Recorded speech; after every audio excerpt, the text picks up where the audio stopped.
받으실 말씀은 여호수아서 1장 7절과 8절 말씀입니다. 여호수아서 1장 7절과 8절 말씀을 다 같이 봉독하시겠습니다. 오직 강하고 극히 담대하여 나의 종 모세가 내게 명령한 그 율법을 다 지켜 행하고 우로나 좌로나 치우치지 말라. 그리하면 어디로 가든지 형통하리니 이 율법책을 내 입에서 떠나지 말게 하며 주야로 그것을 묵상하여 그 안에 기록된 대로 다 지켜 행하라. 그리하면 내 길이 평탄하게 될 것이며 내가 형통하리라. 아멘. 따라합시다. 그리하면 형통하리라. 그리하면 형통하리라. 함께 봉독한 말씀 여호수아 1장 7절 8절 말씀 본문으로 해서 그리하면 형통하리라. 제목만 들어도 기분이 좋죠. 진짜로 형통하게 될 것 같잖아요. 그 기대대로, 마음의 느낌대로, 믿음대로 형통한 삶 누리는 우리 새성북교회 귀한 성도님들 모두가 되시고 우리 자랑스러운 교회가 되시기를 예수님 이름으로 축원합니다. 성경에는 32,500가지 약속의 말씀, 축복의 말씀이 기록되어져 있다고 말씀드렸고요. 그 약속된 하나님의 축복의 말씀은 우리가 어떤 자세로, 어떤 믿음으로, 어떤 삶의 태도를 가지고 살아가느냐에 따라서 그 약속의 말씀이 우리의 삶의 현장이 그대로 이루어질 수도 있고 그렇지 못할 수도 있는 것입니다. 이 놀라운 하나님의 축복의 비결, 이것을 제가 보니까 7월 마지막 주일날 듣고 지켜 행하면 이와 같은 제목으로 말씀을 전하면서 같은 맥락에서 하나님의 축복의 비결에 대해서 말씀드렸는데 따라합시다. 야훼의 말씀 순종할 때 이 복이 임한다. 믿습니까? 그리하면 형통하리라. 어떻게 하면 형통하는 거예요? 야훼의 말씀을 순종할 때 형통케 되는 것입니다. 야훼의 말씀을 듣고 지켜 행할 때에 물질의 풍요가 있게 될 것이라고 말씀드렸고 자손이 달되는 축복을 얻게 될 것이라고 말씀드렸고 영육간의 건강의 복을 누리게 될 것이라고 듣고 지켜 행하면 이와 같은 제목으로 말씀을 나누면서 축복을 받았어요. 오늘은 제목처럼 그리하면 형통하리라. 어떻게 할 때 형통하게 되느냐? 오늘 말씀, 본문 말씀에 근거하면 강하고 담대한 믿음을 가지고 좌로나 우로나 치우치지 아니하고 야훼의 율법, 야훼의 명령을 듣고 지켜 행하며 순종할 때 그리하면 내 길이 평탄할 것이며 내가 다 형통하리라 말씀하고 있습니다. 순종의 삶 사는 자 하나님께서 형통케 하신다고 말씀드렸고 그 삶이 평탄하게 될 것이라고 성경 말씀하고 있습니다. 그러므로 오늘 본문의 말씀에 근거해서 제목처럼 순종의 삶 사는 자가 누리게 될 축복이 구체적으로 어떤 것인가 살펴보면서 은혜 나누기 원합니다. 첫 번째로 따라합니다. 형통의 복 받는다. 형통의 복 받는다. 그리하면 형통케 된다. 믿습니까? 그리하면 형통하리라 그랬는데 바로 순종하는 삶, 하나님 명령 따르는 삶, 그 말씀과 계명을 지키는 삶 살 때 누리게 될 첫 번째 축복이 바로 형통한 복을 받게 된다고 하는 것입니다. 오늘 본문 말씀 여호수아 1장 8절에 이 율법책을 내 입에서 떠나지 말게 하며 주야로 그것을 묵상하여 그 안에 기록된 대로 다 지켜 행하라. 그리하면 내 길이 평탄하게 될 것이며 내가 형통하리라 말하고 있습니다. 형통의 복을 받기 위해서는 말씀 중심의 삶을 살아야 된다고 하는 것입니다. 나의 갈 길 다가도록 예수 인도하시니 따라합시다. 무슨 일을 만나든지 만사 형통하리라. 무슨 일을 만나든지 만사 형통하리라. 이 놀라운 축복의 비결은 바로 하나님 말씀 중심으로 살 때 이 복이 임한다고 하는 것입니다.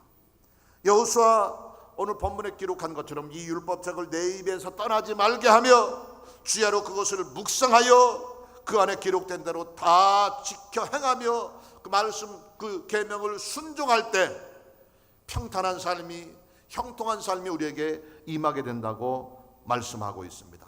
만사가 형통하는 축복 누리기를 원한다고 한다면 말씀으로 충만하고 말씀으로 무장하고 말씀대로 순종하는 삶 사는 우리 모두가 되시기를 예수님 이름으로 축원합니다. 또 형통의 복을 받기 위해서는 기도하는 삶을 살아야 돼요. 기도하는 자 하나님이 형통케 하신다고 말씀하고 있습니다. 역대하 26장 5절 말씀에 보면 하나님의 묵시를 밝히 아는 스가랴가 사는 날에 따라합시다. 하나님을 찾았고 그가 야훼를 찾을 동안에는 하나님이 형통하게 하셨더라. 하나님이 형통하게 하셨더라. 스가랴가 그 평생 동안 형통케 하는 축복을 받았는데 그 비결은 하나님을 찾았기 때문입니다. 다른 말로 얘기하면 바로 기도했기 때문인 거예요. 하나님의 묵시를 밝히 하는 스가랴가 사는 날에 하나님을 찾았고 그가 야훼를 찾을 동안에는 하나님이 형통하게 하셨다고 그랬어요. 하나님을 찾고 기도하는 일에 힘쓰므로 형통케 하는 축복, 우리 앞길이 평탄케 하는 축복 누리는 저와 여러분 되시기를 예수님 이름으로 축원합니다. 하나님의 뜻대로 행하고 하나님의 말씀대로 순종하며 하나님을 찾고 기도하는 일에 힘썼더니 다 형통한 삶을 주셨다고 기록하고 있습니다. 스가랴의 하나님이 저와 여러분의 하나님 되셔서 우리가 야훼 하나님을 찾고 야훼 하나님의 이름을 부르며 기도하고 그 말씀을 따르는 삶 살아 그 안에서 형통케 하시는 축복 누리게 되시기를 예수님 이름으로 축원합니다. 하나님의 뜻대로 행하고 행동함으로 다 형통케 하는 은혜가 저와 여러분의 생애 속에 넘치게 되시기를 예수님 이름으로 축원합니다. 또한 형통의 복을 받기 위해서 또 한 가지 기억해야 될 것은 따라합니다. 꿈과 희망을 가지면 그리하면 형통하리라. 꿈과 희망을 가질 때 하나님이 형통한 삶으로 채워주신다고 하는 겁니다. 바로 우리가 성경에 나오는 인물 중에 가장 대표적인 꿈꾸는 사람, 꿈쟁이 하면 요셉을 이야기합니다. 실제로 창세기 39장 23절 말씀에 보면 야훼께서 요셉과 함께 하심이라. 따랐다. 야훼께서 그를 범사에 형통하게 하셨더라. 범사에 형통하게 하셨더라. 요셉의 하나님, 저의 하나님이 되시고 여러분의 하나님 되셔서 야훼께서 요셉의 생애 속에 함께 하심으로 그의 범사를 형통케 하셨던 것처럼 저와 여러분의 삶에 형통케 하는 은혜와 축복이 넘치기를 예수님의 이름으로 축원합니다. 그러기 위해서는 요셉이 그랬던 것처럼 꿈과 희망을 끝까지 붙잡고 나가야 되는 것입니다. 요셉은 하나님께서 형통한 삶으로 그 인생을 작정해 놓으셨지만 그 형통의 자리에 서기까지 그 운명은 파란만장하고 기구하기 짝이 없는 과정을 통과했었어요. 형들의 미움을 받아 이방 외국의 종으로 팔려가는 신세가 되었고 그곳에서 또 억울하게 누명을 쓰고 감옥에 갇혀야 됐었고 그곳에서 이제는 살 희망을 잊어버리고 죽을 날만 기다리는 절망의 형편이었지만 그 고통 중에도 시련 중에도 절망 중에도 요셉은 그 마음속에 하나님이 주신 꿈과 희망을 한순간도 포기한 적이 없었어요. 그 결과 하나님이 그를 축복하셨고 형통한 삶으로 이끌어 주신 줄 믿으시기 바랍니다. 절대 희망, 이것이 바로 순복음의 대표적인 신앙의 자세, 순복음의 영성 중에 한 가지입니다. 여러분의 형편이 아무리 고통스러울지라도, 여러분의 환경이 아무리 칠흑 같은 어둠일지라도, 앞을 보아도 뒤를 보아도 옆을 보아도 위를 보고 아래를 보아도 인간의 눈으로 내 형편과 처지를 바라볼 때는 모든 것이 끝장난 것 같은 고통과 절망의 지경일지라도 꿈을 포기하지 마시기 바랍니다. 희망을 놓지 마시기 바랍니다. 절대 긍정, 절대 희망의 자세를 가지기만 하면 하나님께서는 꿈을 통해 우리를 복되게 하시고 마침내 형통한 삶에 이르게 하시는 줄 믿으시기 바랍니다. 요셉이 고통 중에도, 흑암 중에도, 절망 중에도, 억울한 중에도, 답답한 중에도 하나님이 주신 해와 달과 11별의 꿈, 곡식단의 꿈, 그 어린 청소년 시절에 주었던 그 꿈을 한순간도 잊어버리지 않고 가슴에 품고 그 꿈이 이루어질 것을 기대하며 최선을 다하고 인내했더니 때가 이르면 하나님이 그를 복 주시어서 함께 하심으로 보디발의 집에 노예로 있을 때 그곳에서도 형통했고, 누명을 쓰고 감옥에 갇혀있는 그곳에서도 하나님이 형통케 하셨고, 마침내 때가 이르면 형통의 절정을 맛보게 하셔서 종으로 팔려간 이방 나라의 국무총리가 되는 축복을 주신 줄 믿으시기 바랍니다.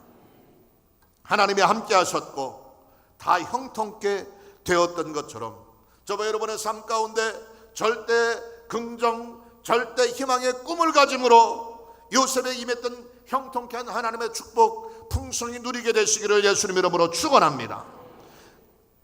또한 하나님의 형통의 복을 받는 또 한 가지 비결은 따라합시다. 예루살렘을 사랑하면, 그리하면 형통케 된다. 믿습니까? 예루살렘을 사랑하라고 하는 거예요. 그래서 이스라엘에 있는 예루살렘, 나하고 무슨 관련이 있고 무슨 인연이 있다고 우리가 예루살렘을 사랑합니까? 질문하실 분이 계실지 모르겠는데, 시편 122편 6절 말씀에 보면 예루살렘을 위하여 평안을 구하라, 예루살렘을 사랑하는 자는 형통하리로다 말하고 있습니다. 여기에서 예루살렘은 이스라엘 땅에 있는 수도, 그곳을 이야기하는 것이 아니라 하나님의 성전을 상징하는 것이고, 하나님의 성전이 세워져 있는 영적 시온을 이야기하는 것입니다. 그런 의미에서 예루살렘을 사랑한다고 하는 것은 하나님의 성전을 사랑하고 하나님의 성전을 좋아하고 하나님의 성전을 사모하는 마음을 가지는 것을 말하고 있고, 이와 같이 하나님의 성전을 사랑하고 사모하는 자 하나님께서 형통하게 하신다고 하는 것입니다. 교회를 사랑하는 우리 성도님들 모두가 되시기를 예수님 이름으로 축원합니다. 예루살렘을 사랑하는 마음 가지고 우리 새성복교회를 늘 아끼고 사랑하고 소중히 여기며 사모하는 마음 가지게 되시기를 예수님 이름으로 축원합니다. 그러므로 성전을 사모하고 성전을 좋아하고 성전을 자꾸 찾아와야 되는 거예요.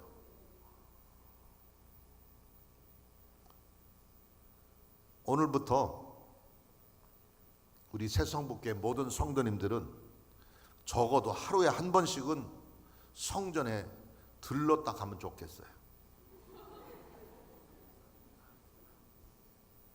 어려울 거 하나도 없어요. 새벽기도 나오시면 되고요, 주일 예배, 수요 예배, 금요 예배 나오시면 되고요, 교구 연합 예배 있으면 열일 제쳐놓고 참여하시면 되고요. 저는 이제 저희 사택이 교회에서 가까우니까 그렇긴 하지만, 저는 어디 볼일 보러 저 밑에 내려갈 때도 저희 아파트에서 바로 그 밑 계단으로 해서 가면은 상가나 뭐 솔샘 시장이나 하다못해 아이스크림을 사러 먹으러 갈 때도 바로 갈 수 있는데, 저는 저희 집사람하고 일부러 이 성전인 이쪽으로 이렇게 돌아서 갑니다. 항상 지나가면서 교회 얼굴이라도 한번 봐야 마음이 뿌듯하고 든든하기 때문에 그러고 있는데, 오늘부터 우리 새성복교회 사랑하는 성도님들 모두는 적어도 하루에 한 번씩은 교회를 들렀다 가고, 정 들르기 힘들면은 우리 예루살렘 다니엘이 기도할 때마다 예루살렘 쪽으로 난 창문을 열어놓고 시간 정해서 기도했던 것처럼 우리 세성북 성전 쪽을 한 번이라도 눈길이라도 주고 살면 좋겠어요. 아멘 하신 분이 한 2,700명쯤밖에 안 되는 것 같은데, 하루에 한 번씩 우리 성전에 들를 수 있기를 예수님 이름으로 축원합니다. 그게 도저히 안 되면 우리 예루살렘 성전을 바라보는 다니엘처럼 우리 새성북교회 쪽으로 눈길이라도 줄 수 있는 삶 살게 되시기를 예수님 이름으로 축원합니다. 축원합니다. 새벽마다 하나님 전에 나와서 기도하면 제일 좋고요. 그거 안 되면 낮에 볼일 보러 요 근처 지나갈 일 있을지라도 몇 걸음만 더 걸으면 되겠다 싶으면은 성전으로 이렇게 한 바퀴 돌아서 지나가면 좋겠고요. 또 보면은 핸드폰은 꺼놓으시기 바랍니다. 존말로 할 때 끄시기 바랍니다. 우리 당회장 목사님도 예배 인도하면서 늘 이야기를 하는데, 그래서 지금 여의도 순복음교회에서는 성전에 들어올 때는 핸드폰 끄기 운동을 하고 있어요. 제가 중요한 일이 있어서 핸드폰을 껐다가는 내 일생일대에 큰 손해를 볼 상황이 있는 사람들은 그 사람들은 내가 봐주겠습니다. 끄지 말고 진동으로 하셔도 되는데 절대로 소리가 나지 않게 하시기 바랍니다. 지금 빨리 핸드폰 꺼내셔서 빨리 꺼내보세요. 저기서 지금 소리 났는데 저 소리 나게 왜 그래 그러는데 좀 이따 내 거에서 소리가 날 수 있으니까 꺼내셔서 끄든지 진동으로 해놓든지 그렇게 하시기 바랍니다. 근데 이렇게 핸드폰 얘기하다 보면 설교를 어디까지 했는지 까먹게 된다고. 하루에 한 번씩 성전을 들르라고 그랬죠. 어떤 건망증이 심한 할머니가 택시를 타고 교회를 가자고 부탁을 해놓고 이제 택시를 탔는데 조금 있다가 할머니가 깜빡 잊어버렸어요. 그래서 택시 기사한테, 기사 아저씨 내가 지금 어디 가자고 그랬죠? 그랬더니 택시 기사가 뭐라고 그러는지 아세요? 깜짝이야, 할머니 언제 타셨어요? 그랬다고 그러는데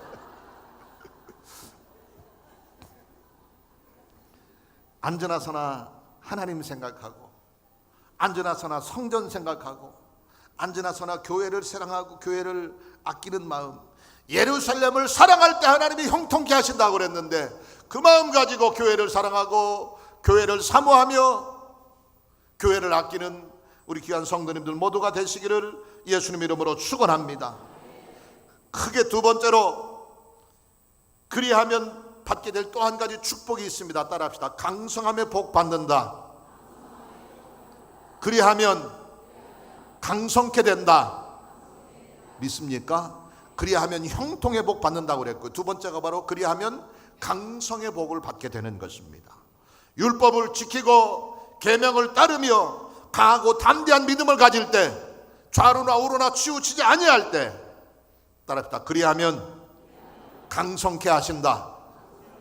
그리하면 강성케 된다.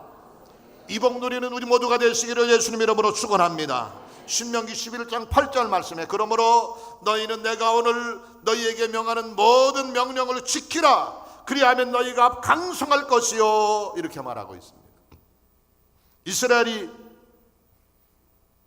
하나님의 인도하심 가운데 여호수아를 통해서 약속의 땅 가나안을 정복하는 위협을 달성할 축복의 순간을 맞이하면서 그들 앞에 나타난 커다란 장애물이 무섭게 흐르는 요단강이었을 뿐만 아니라 요단강을 하나님의 은혜로 무사히 건넌 다음에 또 한 가지 엄청난 난관이 있었는데, 바로 원래 그 가나안 땅에 터를 잡고 살고 있던 원래 그 땅의 원주민들 가나안의 7 족속들입니다. 그들이 버티고 있기 때문에 그들이 평생 삶의 터전으로 삼고 있던 그곳을 순순히 내주고 다른 곳으로 쫓겨갈 이유가 없잖아요. 죽기 살기로 이제 땅을 차지하기 위해 싸워야 되는데, 그때 원래 있던 가나안 족속과 이스라엘 족속이 전쟁을 치러야 될 상황에서 불안하고 전전긍긍하고 있을 때 하나님께서 이스라엘 백성들에게 주신 약속의 말씀이 그러므로 너희는 내가 오늘 너희에게 명하는 모든 명령을 지키라. 그리하면 너희가 강성할 것이요 말씀하고 있습니다. 이 가나안 족속과 영적 전쟁을 앞두고 있으면서 그들이 걱정하고 두려워하고 염려할 필요가 없는 거예요. 하나님의 계명만 잘 지키고 순종하며 따르면 주님이 그들에게 강력한 힘을 주시고 승리와 성공의 삶을 주셔서 하나님께서 강성케 하셔서 그 가나안 7족속을 물리치고 승리케 해주시겠다고 약속하고 있는 겁니다. 따라서 전쟁은 하나님께 속한 것이다. 전쟁은 하나님께 속한 것이다. 우리는 끊임없이 영적 싸움, 영적 전쟁을 해야 되는데 이 전쟁은 내가 싸워야 될 것이지만 이미 하나님께서 이겨놓으신 싸움이기 때문에 믿음 안에서 하나님의 명령, 하나님의 말씀, 하나님의 계명만 잘 따르고 하나님의 권능의 손길을 함께 붙잡고만 있으면 주님이 친히 싸워 이기게 하시고 우리를 승리하게 하시며 가나안 종복의 위대한 축복을 주시고 형통하며 강성하게 하신다고 하는 것입니다. 하나님의 명령, 하나님의 말씀, 하나님의 계명 잘 따르고 순종함으로 그 안에서 주님 주시는 강성함을 힘입어 위대한 승리와 축복 쟁취하게 되시기를 예수님 이름으로 축원합니다. 다윗이 점점 강성해지는 축복을 받았어요. 사무엘하 5장 10절 말씀에 보면 만군의 하나님 야훼께서 함께 하시니, 함께 계시니, 따라합시다. 다윗이 점점 강성하여 가니라. 믿습니까? 만군의 야훼 하나님이 다윗과 함께 하시니 다윗이 점점 강성해졌고 그 앞에 승승대로 축복의 길이 열렸다고 성경은 기록하고 있습니다. 다윗은 철저히 하나님의 명령, 하나님의 말씀, 하나님의 뜻대로 순종하는 사람이었고 어떤 형편, 어떤 환경 가운데서도 하나님을 찬양하는 찬양의 사람이었을 때에 하나님께서 그를 복되게 하시고 그를 강성케 하신 줄 믿으시기 바랍니다. 그래서 다윗이 강성해지게 되어서 마침내 이스라엘이 임금이 되는 축복을 얻게 되었지만 반대로 사울은 하나님을 떠나고 하나님을 불순종하며 신접한 우상을 섬기는 자들을 따랐기 때문에 그는 망할 수밖에 없었던 것입니다. 사울의 삶을 따를 것이냐 다윗의 삶을 따를 것이냐 선택은 우리에게 달려 있습니다. 하나님의 함께 하시는 길로 선택하고 행하여 나아감으로 그 함께 하심의 은혜 안에서 점점 강성해졌던 다윗의 축복 누리는 저와 여러분 되시기를 예수님 이름으로 축원합니다. 점점 좋아지고 점점 잘되고 점점 더 강성케 되고 손해보지 않는 축복의 비결은 하나님의 경고, 하나님의 지시, 하나님의 말씀대로 따르면 되는 거예요.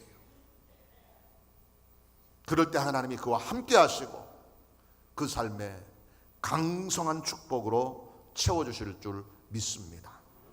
또 강성케 하는 축복을 누린 또 한 사람이 있습니다. 바로 우시야 왕입니다. 우시야 왕은 겸손함으로 그 계명을 순종하고 따랐을 때에 하나님께서 그를 강성케 하신 것입니다. 역대하 26장 8절 말씀에 보면 암몬 사람들이 우시야에게 조공을 바치매 따라합시다. 우시야가 매우 강성하여 이름이 애굽 변방까지 퍼졌더라. 믿습니까? 우시야 왕이 매우 강성해서 그 우시야 왕의 이름이 애굽의 변두리까지 그 이름이 퍼졌다고 성경은 기록하고 있습니다. 우시야 왕은 스가랴 선지자가 살아있는 동안에 하나님의 명령, 하나님의 말씀, 선지자의 예언의 말씀을 순종하는 삶을 살았고요.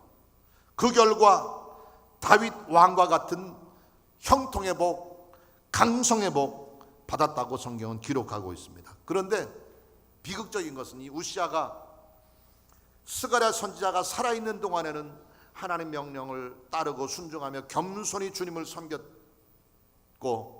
그랬을 때는 다윗의 생애 속에 역사하셨던 강성케 하시는 하나님의 축복, 오히려 그보다 더 강성케 됨으로 애굽 변방까지 우시아의 이름이 소문나는 축복을 누렸었지만, 스가랴 선지자가 죽은 다음에, 스가랴 선지자 살아있는 동안에는 선지자의 말을 잘 듣고 하나님의 명령을 겸손히 섬겼는데, 스가랴가 죽은 다음에는 스스로 교만해져 버렸어요.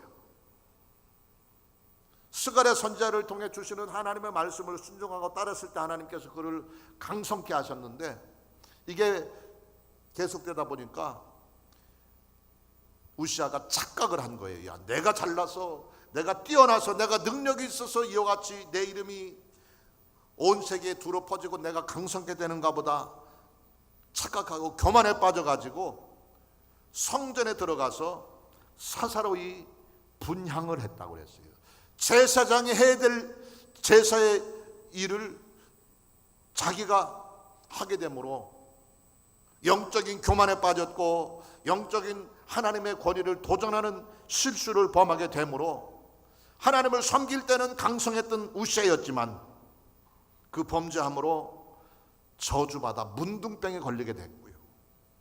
제가 여러분 말씀드린 것처럼 성경에서의 문둥병은 그 가장 저주받은 병입니다. 하나님께 버림받은 병입니다. 영원한 불행의 근거가 되는 것이 바로 문둥병입니다. 우시아가 하나님을 섬길 때는 강성하고 심히 강성해서 소문이 온 땅까지 퍼졌었지만, 교만하고 하나님을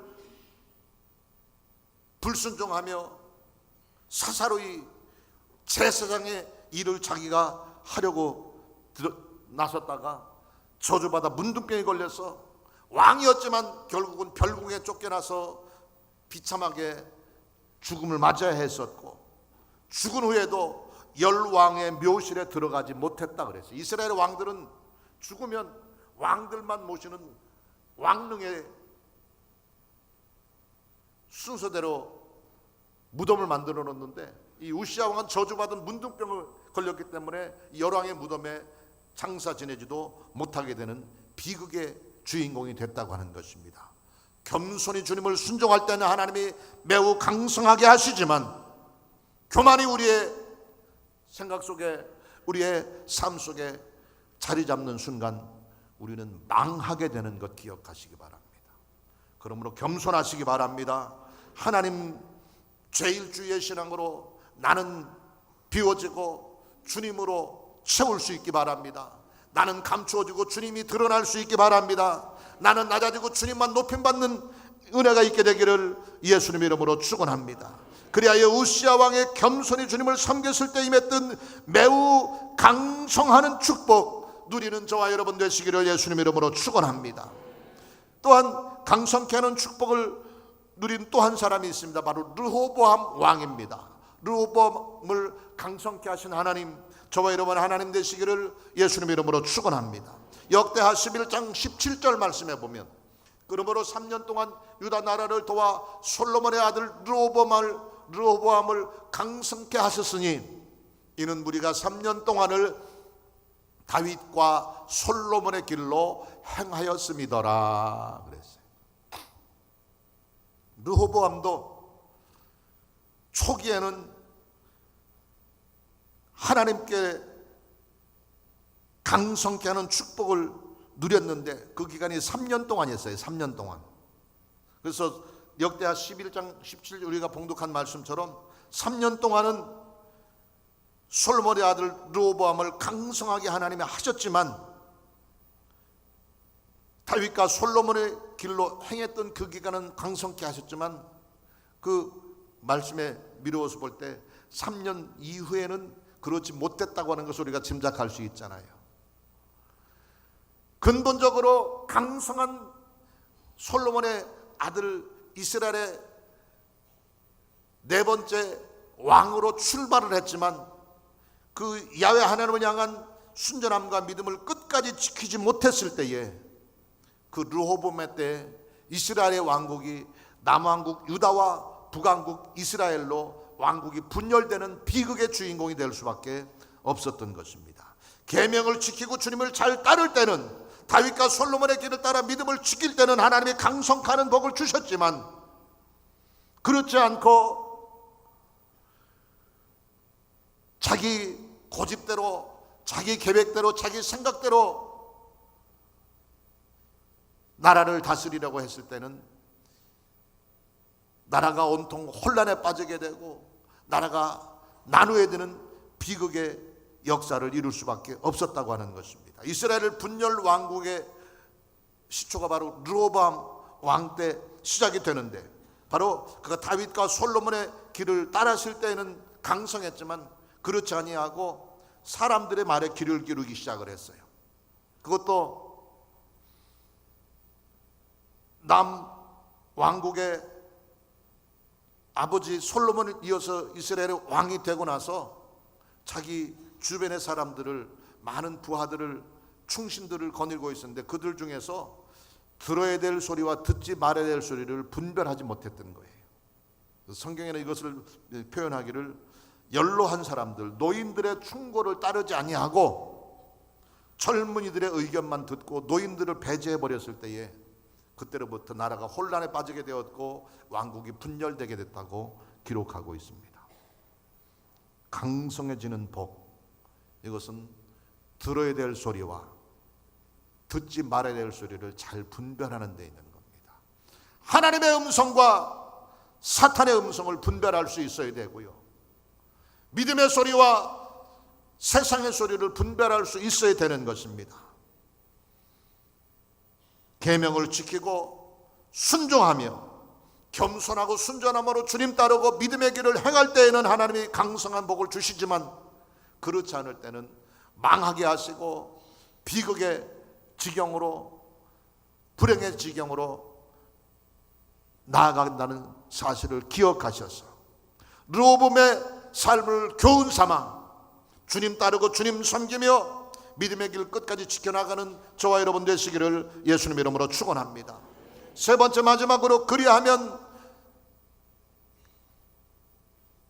영광스러운 이름을 갖게 하시는 줄 믿으시기 바랍니다. 야훼 명령을 지키고 그 계명을 따를 때 하나님이 우리에게 주시는 또 한 가지 축복은 바로 영광스러운 이름을 갖게 하시는 거예요. 아브라함의 이름을 하나님이 창대케 하신 것 우리는 기억합니다. 창세기 12장 2절 말씀에 보니까 내가 너로 큰 민족을 이루고 내게 복을 주어 내 이름을 창대하게 하리니 너는 복이 될지라 그랬어요. 아브람, 원래 이름이 아브람입니다. 아브람, 이것은 큰 아버지 이런 뜻이 있고요, 하나님께서 아브람을 아브라함으로 바꾸게 하셨어요. 아브라함은 열국의 아버지, 많은 민족의 아버지 이런 뜻이 있어요. 큰 아버지이지만 아브람 대신에 아브라함, 많은 민족의 아버지, 열국의 아버지라고 하는 이름을 주었고 그 이름이 창대케 하셨다고 기록하고 있습니다. 이름이 널리 퍼지고 유명케 되는 복보다 더 큰 축복이 없는 줄 믿으시기 바랍니다. 바라기는 우리 새성북교에 속한 모든 하나님의 백성들 한 사람 한 사람의 이름이 뛰어난 믿음의 사람으로, 뛰어난 기도의 사람으로, 뛰어난 성령 충만의 사람으로 널리 이름나고 소문날 수 있게 되기를 예수님 이름으로 축원합니다. 그리하여 우리의 이름이 창대케 되기를 주님 이름으로 축원합니다. 여호수아의 명성이 온 지면에 퍼지는 복을 주셨다고 성경 기록하고 있는데, 바로 여호수아 6장 27절 말씀에 보면 야훼께서 여호수아와 함께 하시니 여호수아의 소문이 그 온 땅에 퍼지니라 그랬어요. 여호수아, 그는 모세의 몸종이었습니다. 모세의 하인이었습니다. 이름 없는 보잘것없는 신분의 사람이었지만 모세의 후계자가 되어서 가나안 종국의 위대한 위협을 이루는 위대한 정복자가 될 수 있었고, 요단강을 육지같이 건넜으며 난공불락의 여리고성을 무너뜨렸으며 야베니시 위대한 아말렉과의 전쟁에서 대승리를 거두는 위대한 장군이 되어서 그 명성이 온 지면에 퍼졌다고 그랬는데, 여호수아가 이와 같은 유명한 이름, 명성이 지면에 퍼지는 축복을 받을 수 있었던 비결은 하나님의 명령, 하나님의 말씀을 따르고 믿음으로 하나님이 함께 하실 것을 믿고 기대하며 주님과 동행하는 삶을 살았을 때 이 복이 임하게 된 것입니다. 여호수아에게 임했던 명성이 지면에 퍼지게 되는 축복이 저와 여러분 가운데 있게 되기를 예수님 이름으로 축원합니다. 또 다윗의 이름이 위대해지는 복이 사무엘하 7장 9절에 기록되어 있습니다. 내가 가는 모든 곳에서 내가 너와 함께 있어 내 모든 원수를 내 앞에서 멸하였은즉 땅에서 위대한 자들의 이름같이 내 이름을 위대하게 만들어 주리라 말씀하고 있습니다. 다윗, 골리앗, 승산 없는 싸움에서 위대한 승리를 거둔 역사적인 사건으로 이 다윗과 골리앗의 이야기는 예수님을 믿지 않는 사람들도 하나님과 상관없는 사람들도 다 압니다. 그만큼 다윗의 이름이 유명해진 거예요. 위대해진 거예요. 골리앗을 이긴 다윗, 그 위대한 승리를 통해 다윗의 이름을 온 지면에 위대하게 하신 것입니다. 그래서 골리앗을 이기고 돌아올 때에 이스라엘의 여인들이 다윗을 향해 찬송하기를 사울이 죽인 자는 천천히요 다윗이 죽인 자는 만만이라 열렬히 찬양하고 있는 것을 우리는 성경을 통해서 확인합니다. 오늘까지도 말씀드린 것처럼 주님을 알지 못하는 예수님을 믿지 않는 사람들조차도 다윗, 골리앗 이야기는 다 알고 있을 만큼 그 이름이 유명해진 것입니다. 영적 전쟁에서 이기고 승리하는 영적 다윗의 믿음의 모습으로 날마다 주님 앞에 다가감으로 저와 여러분의 이름이 다윗의 이름처럼 위대해지는 축복 누릴 수 있기를 예수님 이름으로 축원합니다. 순종하면 복받게 되고요, 순종하면 강성케 되고요, 순종하며 주님 명령 따를 때 우리의 이름이 널리 퍼지게 되고 위대해지는 축복을 누리게 되는 줄 믿으시기 바랍니다. 우리 인간의 생사화복을 주관하시는 하나님의 은혜 안에서 형통의 복이 넘치기를 원한다고 한다면, 강성케 되는 승리의 삶을 누리기를 원한다고 한다면, 존귀하고 자랑스럽게 이름나는 믿음의 삶 살기를 원한다고 한다면, 여호수아 믿음의 사람이 기록됐던 것처럼, 그렇게 됐던 것처럼, 다윗이 그렇게 됐던 것처럼, 아브라함이 그렇게 됐던 것처럼 하나님의 명령, 하나님의 말씀, 하나님의 계명을 따르고 순종하는 삶 살아서 그리하면 형통케 하리라 하신 약속의 말씀대로 여러분의 삶에 복되고 복되며 형통하고 형통하며 강성하고 강성하며 이름나는 위대한 믿음의 사람들 다 되시기를 예수님 이름으로 축원합니다.